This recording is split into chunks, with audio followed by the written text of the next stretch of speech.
Hey, how you doing? Good afternoon. Welcome to another time here. Welcome to another time the book club. We get to do this on Sundays, and we're presently reading the book, The Good Life. We're going on to chapter 8 today of the book. There are 10 chapters all in the book, and we're starting with chapter 8 today. And happy Easter. Happy Resurrection Sunday. Uh, so we're gonna go to chapter 8, family matters. That's what we're gonna be talking about in chapter 8 of our book. We're gonna be talking about family and the effect of family on family relationships on our life. The benefits, the the blessings, and how we can fully harness our family relationships to help us have a good life. That's all we've been talking about since the first Sunday of July last year.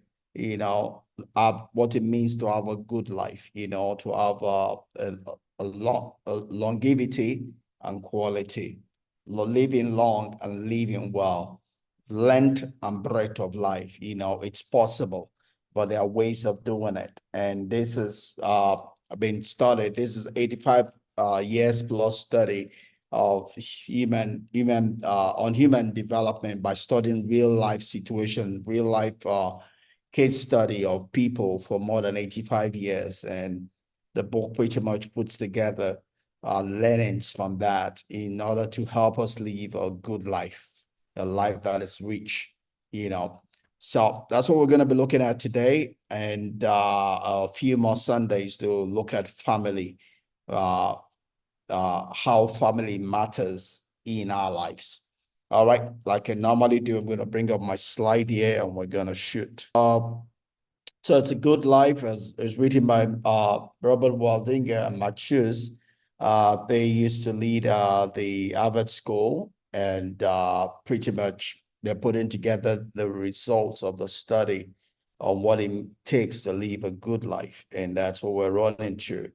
Uh, so these are first take on it, and the chapter has this quote, that pretty much runs through the thought in the chapter. It says, call it a clan, call it a network, call it a tribe, call it a family, whatever you call it, wherever you are, you need one. We all need a family. We all need somewhere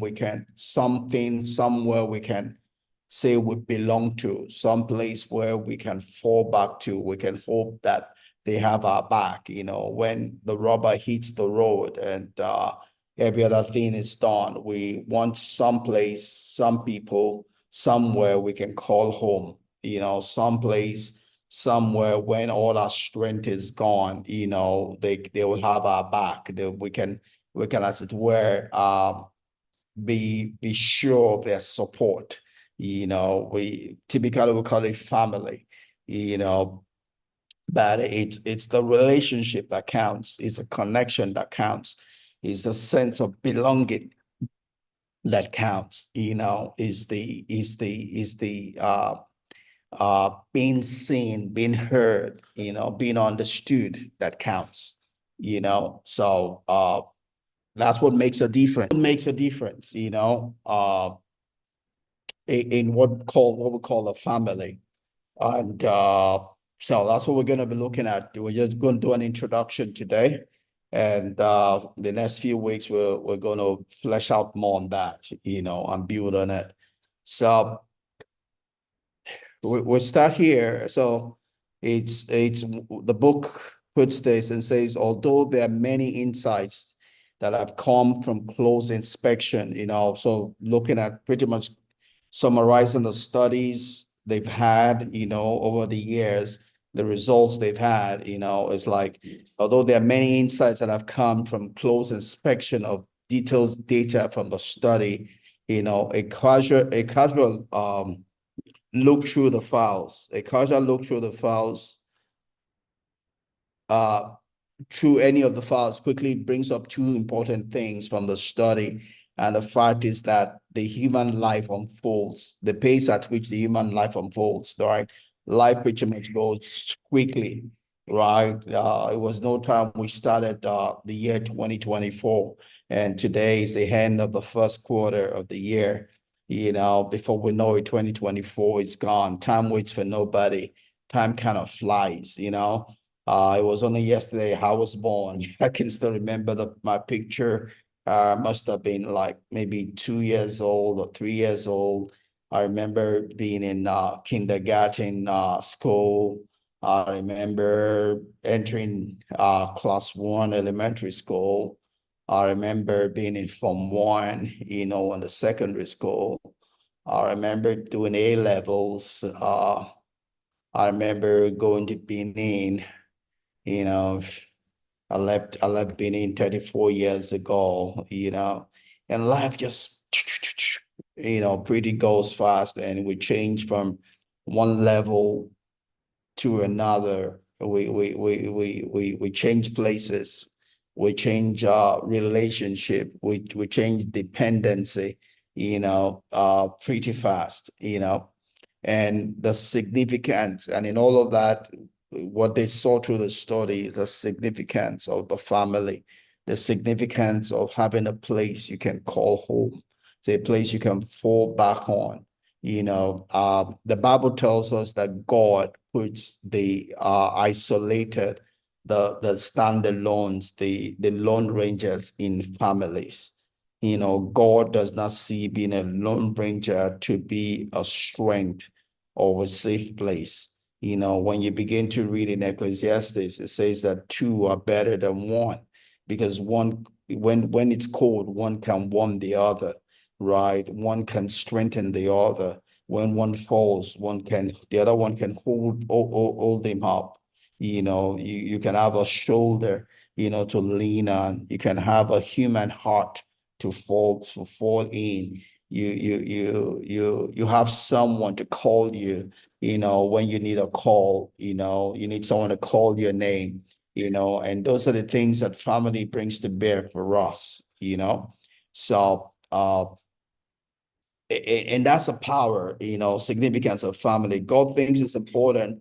I think we need to submit to God's wisdom and know that's important, and fully harness, the power of family in our lives. And as we begin to look at what family is, we'll see that it's a wide spectrum. Obviously there's a family we belong to by blood, by upbringing, by origin, but that's just one part, of family. It extends even further than that. That's our nuclear family, as it were, where we get born into. We have parents, we have uncles, aunties, depending on which culture we get born into, that defines what family is. For some people, it's just their immediate family. And if you grew up in a communal setting, maybe in the village, then it takes a village to raise up a child. So it's not just your immediate parents. You have uncles, aunties, especially for those that live in family compounds. And people that also come from polygamous homes. So there could be a large network or a small network, depending on the culture you find yourself. But inevitably, families is what the creator, provided to guide us, to help our entrance into this life, and to help us even as we navigate life itself. you know and so no relationship are quite like the ones we have with our families. For better or worse, our family members are often the people most involved in our lives when we're young and developing. They will know us for the longest stretch of time. Uh, yeah, and like again, based on culture, also based on our class, economic class. Family could be different in 1,001 ways. For me growing up, family was just beyond the immediate. It was in neighbors, The people we have was close knit, unlike today where people live in flats and estates, and you're much restricted, in terms of people you might call family. Our family is in a very real way part of who we are, right? So it's every one of us has come with influences, connections, linkages to the people we call family, because they have influenced and they influence who we are and who we're growing to become, you know. So family is a big part of our life. A Grace, great click. Thanks for coming in. I appreciate your time here. Thanks. Uh, so as time passes, everyone's life stage shifts and relationship must change, As much as families are important in our lives, the dynamics must work, right? Sometimes some people expect us not to grow, you know. Like I said, I've grown so much. This is my 57th year, right? I'm going 57 later on this year. My father does not expect me to still behave like the 20-year-old, that used to depend on him. Almost like we've switched roles today, right? I'm in that role that he used to be in my life, So, but sometimes some people get locked up in some years, and they don't expect you to grow, and then that will cause conflict, or as it were, will limit growth.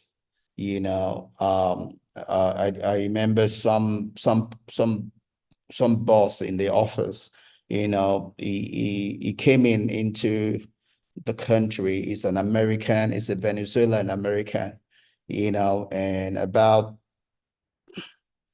that will be about the late 1990s. That's when he came, and we were young then, then fast track about 15, 12 years after that. In his mind, he was still expecting the relationship of the young people, but we had grown. I mean, we couldn't take the same old way of talking that or relationship we had then, and still be at that level here, you know. But he did not move, he did not grow, and all he did was cause conflict. Today I have people that I pretty much interviewed, employed, or was part of their interview coming to the company. But that's 15 years ago or more. There are no more children, there are no more new entrants into the company, right? I can't be stuck in 15 years ago. That it's a different person I'm relating with now. It's a different person. So I must respect their growth also. I can't treat them as babies, you know. Barrister Ellen, thanks for coming. Thanks, my dear lawyer. Thanks for stopping by. I can't treat them the same way. There's going to be destruction of relationship and personalities also. Even my children, all my children are, my last child is 21 plus. They're all young adults. I have to respect their growth. I have to respect who they are. I don't talk to them like I used to relate with them when they were 5, 10, 15, 17, 18. I give them their space. I respect them for who they are. I respect them and speak and relate with them as young adults. If I relate any otherwise, I'm going to distort their growth, and I'm going to also strain our relationship also. So when we talk about family setup, we need to understand that there are dynamics, right? A child does not remain a child forever, right? You don't treat that. You have to respect the growth, the change, the transformation that is taking place in each member's life. Everyone is growing, and therefore we must not be stuck in time to when they were born. Like some mothers would threaten her, if I suck you with this breast or whatever. It's when that child gets married, you need to give that child space. You don't seek to control that child's family. You don't, that is witchcraft anyway, but those are dynamics in families we need to respect, if we want to get the fullness of the benefit, from the relationship that families are supposed to give to us, you know. So, so how a family adapts to that inevitable change is one of the key determinants of the quality of family relationships. That's what the book says, just like I said. So the question is, what is a family, or what are families? How do you define family? In a sense, we've defined it in those different words we've used, right? First of all, family starts from blood, right? It's people related by blood, but that's not where it ends, right? Our being related by blood is one sure way whereby we get born into family, but family is more than that. Also, it could be as a result of marriage, right?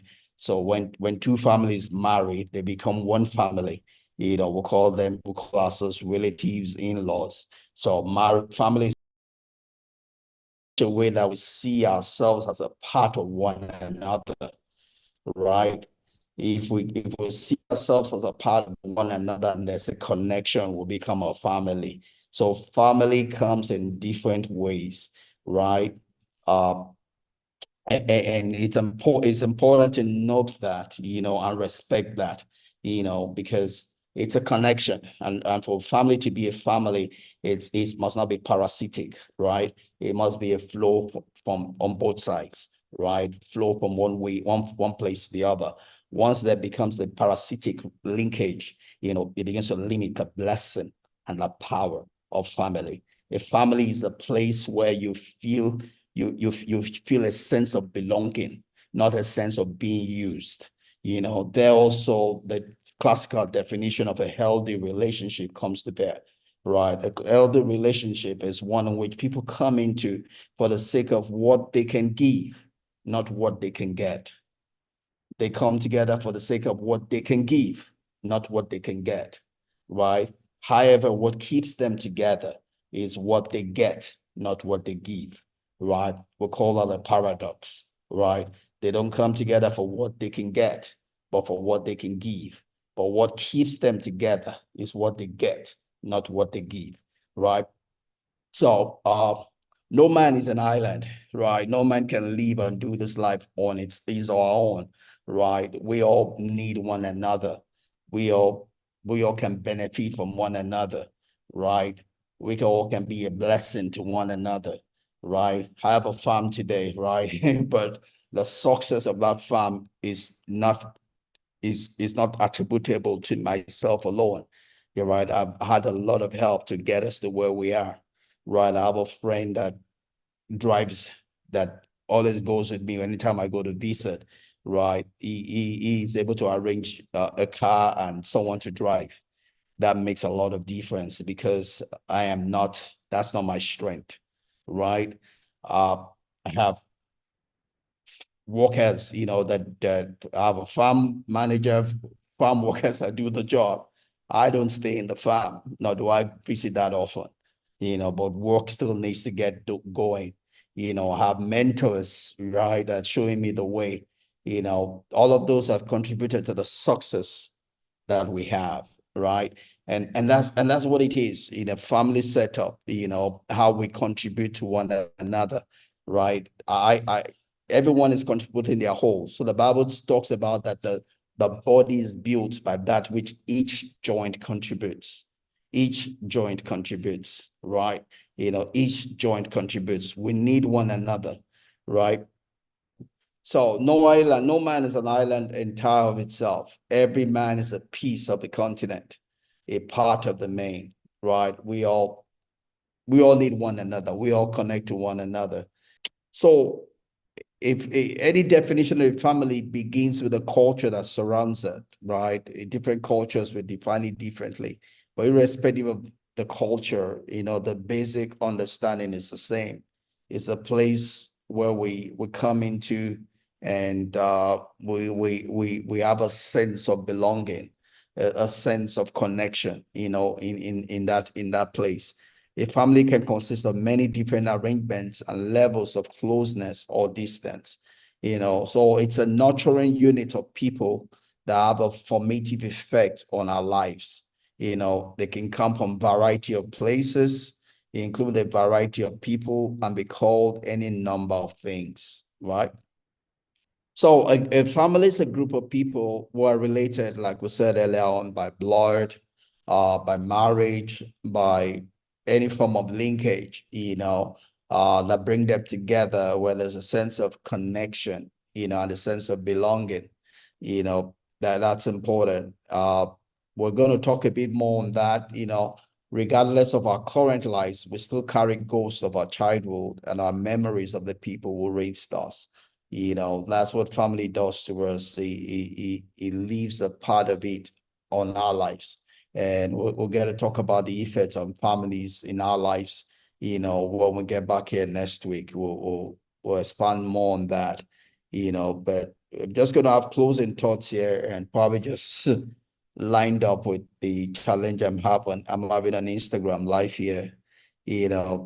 Letty Cortin Great Being says, if the family were bought, it will be a canoe that makes no progress unless everyone paddles. And that's what families are, it's a place where everybody's contributing. Again, it's not a parasitic relationship. A family is not where one person expects every other person to feed him or her. Yes, as a baby at the beginning, yes, but you don't remain a baby for life. You then begin to suffocate the family if you remain a baby and not grow. There's an expectation of family being a living organism that there's growth. That a baby today will be an adult tomorrow. That who is being fend for today will begin to fend for others tomorrow, right? Not to remain a baby for life. That's important and that's necessary. The strength of a family, like the strength of any army, lies in the loyalty to each other. It's a family only when people are loyal to one another. I've been in places where, there's a whole lot of preaching about where family and trying to exalt the family of that setup above even the blood family. When the rubber hits the road and there's a need to show themselves as family, they back out. Family is not just in words, but it's in deed.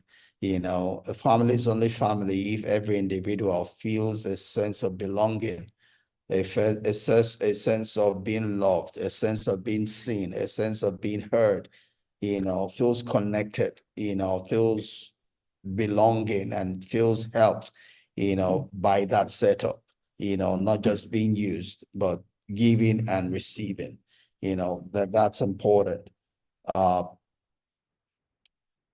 Okay. Yeah, I'm going to take care of that later.